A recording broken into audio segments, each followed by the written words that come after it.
อารมณ์สองสามสี่ห้าหกเจ็ดแปดเก้าศูนย์เนาะฮัลโหลฮะคือมันนี่เนาะข้าพเจ้าสิขอประกาศแจ้งศาลถึงบรรดาพ่อแม่ประชาชนเนาะทุกครอบครัวกินข้าวเช้าแล้วเนาะเวลา8 โมงมาเดี๋ยวเอาเงินลงมาเสียดูเพราะว่าเงินติดเงินให้เอฟซีฟังกองหลอนเนาะเข้ากองหลอนพี่น้องอ่านออกอยู่บ่นี่พี่น้องไทยเบิร์ดสุภูทุกคนเนาะเสียงทางที่ได้ยินไปในทางเบื้องต้นนั้นก็เป็นเสียงของผู้ใหญ่บ้านพี่น้องที่ได้มีการประกาศเนาะเก็บเงินกองหลอนพี่น้องเก็บเงินกองหลอน50,000 กีบและเงินอัคคีภัยอีก5,000 กีบซึ่งพอจะได้ฟังเบิ่งก็เป็นอีกหนึ่งอย่างที่คนไทยอาจจะบ่ฮู้เนาะซึ่งว่าบ่จัดก็จะนำมาเล่าให้พี่น้องได้ฟังกันซึ่งในการเก็บแบบนี้เนาะกับบ่แม่นแต่หมู่บ้านบ่ยอดหมู่บ้านเดียวทั่วประเทศเนาะบ่ยอดคิดว่ายังทั่วประเทศหรือว่าอาจจะหลายเมืองหลายแขกเนาะเพราะว่าบ้านบ่ตดก็เก็บคือกันพี่น้องก็เก็บคือกันซึ่งว่าเก็บในครั้งนี้เนาะและเงินเอาไปใส่เนาะไปมอบไปเนาะเมื่อก่อนคือแบบนี้พี่น้องเมื่อก่อนคือจะเป็นข้าวเนาะแต่ปัจจุบันนี้เปลี่ยนเป็นเงินว่าซั่นซะเพราะว่าข้าวนี่อาจจะมีหลายแล้วแต่เงินยังบ่ทันหลายเนาะซึ่งเป็นการจะมอบให้เจ้าหน้าที่เนาะที่ทำงานนั่นก็คือกองหลอนเพื่อเพราะว่าหนึ่งบ่ได้มีเงินทำคำเดือนเนาะกองหลอนถ้าหากว่ากองหลอนปกตินี่คือจะบ่ได้มีเงินเดือนพี่น้องบ่ได้มีเงินเดือนจักหน่อยเลยเนาะกองหลอนที่อยู่ตามหมู่บ้านพี่น้องและนี่ก็จะเป็นทุ่งนาเนาะเป็นกองหลอนที่อยู่ตามหมู่บ้านนี่จะบ่ได้มีเงินเดือนเนาะแต่คนที่ได้เงินเดือนเนาะคือกองหลอนที่ไปยามสะพานเนาะแต่ละสะพานหรือว่ายามเพราะว่าแต่ละเขตเนาะก็จะมีอาจจะมีสะพานหรือว่ามีบอนที่เพิ่นไปทำหน้าที่นะตรงนั้นเนาะก็เลยจะ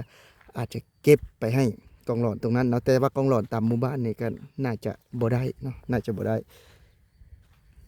ถ้าหากจะเว้าอีกอย่างหนึ่งก็เป็นทหารเก่าเนาะทหารเก่าพี่น้องในที่เพิ่นเก็บเนาะแต่ว่าเพิ่นเรียกชื่อเป็นกองหลอนเนาะกองหลอนซื่อๆแต่บ่เป็นกองหลอนบ้านพี่น้องอาจจะเป็นกองหลอนเขตหรือว่าแบบว่าผู้ที่เป็นทหารเก่าเนาะว่านั่นเองก็ได้เนาะซึ่งว่าบ่ยอดเองก็บ่ค่อยฮู้รายละเอียดปานใดว่าซั่นซะแต่ว่าถามว่าเก็บบ่เก็บสุปีเนาะบ่ยอดก็ได้เสียสุปีอย่างที่เบื้องต้นไปนั่นก็คือการประกาศของจากเสียงผู้ใหญ่บ้านของบ่ยอดเนาะซึ่งว่าผู้ใหญ่บ้านเก็บเองบ่เนาะก็บ่แม่นเนาะก็มีเจ้าหน้าที่เก็บว่าซั่นซะเจ้าหน้าที่ที่ทำเรียกในหมู่บ้านนั่นแหละพี่น้องถือว่าอาจจะเป็นสงบสุขเนาะหรือว่าในบ้านเนาะหรือว่าก็ผู้เก็บนั่นแหละว่าซั่นซะเนาะก็หลายคนบางทีเพิ่นก็เปลี่ยนกันเนาะบางทีก็หัวหน้ากองหลอดเองแต่ว่าบ่ได้ใช้เด้อพี่น้อง กองหลอดบ่แม่นว่ากองหลอดโอ้เก็บแล้วกองหลอดใช้เองบ่แม่นพี่น้องก็จะได้ส่งเข้าเมืองเข้าแข่งก็ว่ากันไปเนาะนั่นก็เป็นอีกหนึ่งอย่างที่แบบว่าเฮาเห็นแล้วก็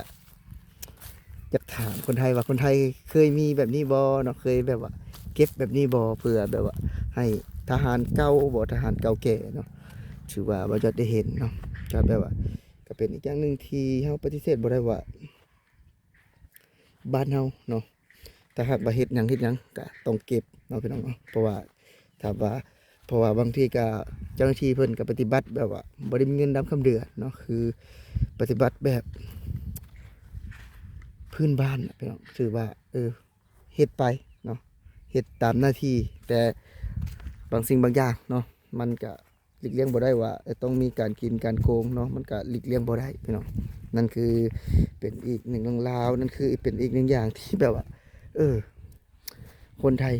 เก็บไปให้เห็นอย่างกองหลอนเนาะกองหลอนมีแต่รีดไทยคนไทยที่มาเที่ยวในสปปลาวเนาะมันก็บ่แม่นเสมอไปนะเพิ่นเนาะคนดีเพิ่นก็ดีเนาะคนบ่ดีก็ว่าส่วนคนบ่ดีว่าซั่นซะถามว่ากองหลอนมีอิทธิพลขนาดนั้นกองหลอนก็มีอิทธิพลแค่ในหมู่บ้านเนาะว่าซั่นซะอยู่ในพื้นที่ที่เพิ่นปกครองอยู่นั่นก็คือสมมุติว่าบ้านบ่ยอดเนาะถ้าว่าบ่ยอดแจ้งไผก็แจ้งผู้ใหญ่บ้านเนาะแล้วเพิ่นก็จะบอกกันเองและกองหลอนกะบ่มีสิทธิ์เนาะพอเฮาก็ได้เสียค่าธรรมเนียมที่มาอยู่อาศัย1วัน2วัน3วันเนาะคนไทยมาอยู่ก็สามารถทำได้เนาะ เป็นอีกหนึ่งอย่างพี่น้องที่คนไทยบ่ฮู้เนาะว่าซั่นก็เลยมาพูดถึงนะตอนนี้บรรยากาศก็อยู่ทุ่งนาพี่น้องอยู่ทุ่งนาเป็นภาพบรรยากาศเก่าๆที่อยากถ่ายให้พี่น้องได้เบิ่งกันว่าซั่นซะถือว่าเป็นอีกหนึ่งอย่างเนาะที่เป็นเอกลักษณ์ของความเป็นลาวหรือว่าอยู่ในบ้านเกิดบ่ยอดเองก็ใช้ชีวิตแบบนี้พี่น้องทำมาหากินแบบนี้เนาะถือว่าเป็นเรื่องปกติเป็นเรื่องปกติที่คนลาวเฮาเนาะทำมาหากินแบบนี้นะพี่น้องนี่คือภาพบรรยากาศเนาะอยู่ในทุ่งนาส่วนหน้านี่ก็เป็นหน้าแล้งพี่น้องค่อนข้างที่จะมีลมเนาะมันนี้เพราะว่าซึ่งว่าบรรยากาศอยู่ในฝั่งสปปลาวเนาะก็ส่งกำลังใจให้พี่น้องคนไทยคนลาวหรือว่าคนต่างประเทศเนาะที่อยู่ในประเทศไทยขอให้อยู่รอดปลอดภัยเนาะแล้วก็แบบว่าผู้ใดที่อาจจะได้เข้าโรงพยาบาลหรือว่าผู้ที่บาดเจ็บก็ขอให้หายไวๆเนาะถือว่าเฮาก็สู้กันต่อไปเพราะว่าชีวิตเนาะทุกคนต้องการดิ้นรนพี่น้องบ่ว่าจะเป็นคนใช้แรงงานเนาะหรือว่าคนที่อยู่บ้านอยู่ช่องเนาะก็ให้รักษาเนื้อรักษาตัวสำหรับผู้ใดที่เบิ่งคลิปบ่ยอดเนาะก็ขอให้โชคหมานเนาะแล้วก็ขอให้คิดสิ่งใดก็ขอให้ได้สิ่งนั้นพี่น้องเพราะว่าบ่ยอดเองเนาะก็เป็นคนที่ทำมาหากินเนาะก็บ่ได้มีเงินมีคำพี่น้องแต่บางสิ่งบางอย่างเนาะมันก็เป็นอีกบทบาทหนึ่งที่เฮาว่าปฏิเสธบ่ได้ว่าเป็นสิ่งที่หลีกเลี่ยงบ่ได้นั่นก็คือความเจ็บความเป็นพี่น้องถึงอาจจะมาโดยบ่ทันตั้งใจและก็มาโดยตั้งใจก็แล้วแต่เนาะพี่น้องเนาะเพราะว่าสิ่งที่เฮาเห็นสิ่งที่เฮารู้เนาะมันก็เป็นการบ่งบอกว่าทุกเรื่องราวพี่น้องถือว่ามื้อนี้บ่ยอดก็อาจจะเว้าติดขัดๆพี่น้องเพราะว่าบ่ยอดก็จะถ่ายภาพบรรยากาศให้เบิ่งเนาะถือว่าอาจจะบ่ได้เว้าเน้นเว้าเนาะบ่ได้เน้นคุยแต่ว่าจะให้ชมภาพบรรยากาศที่แบบว่าเก่าๆมีความแตกต่างเนาะกับประเทศไทยคือเฮาก็เป็นคนที่ไปทำมาหากินในประเทศไทยเนาะแล้วก็จะอยากนำเสนอเรื่องราวที่มีความเป็นลาวมีความที่แบบว่าเก่าๆให้พี่น้องได้เบิ่งกันว่าซั่นซะเป็นอีกหนึ่งเรื่องราวเป็นอีกหนึ่งมุดหมายที่เอาปฏิเสธบ่ได้ว่าสิ่งเหล่านี้เนาะมันจะอยู่อีกสักกี่ปีอยู่คือกับคนไทยเนาะหรือว่าคือประเทศไทยเราก็ปฏิเสธบ่ได้ว่าประเทศเราล้าหลังเนาะหรือว่ายังบ่พัฒนาคือประเทศไทยเราก็บ่ได้ปฏิเสธพี่น้องก็สำหรับคลิปนี้บ่ยัดสิขอลาพี่และน้องไปก่อนเด้อพี่น้องเด้อจะลาด้วยภาพบรรยากาศพี่น้องทุ่งนาเนาะถือว่าประมาณนั้นแหละพี่น้องชีวิตของคำว่ากองร้อนเนาะถือว่าโดนแล้วบ่ยัดก็โดนเก็บไปแล้ว50,000 กีบ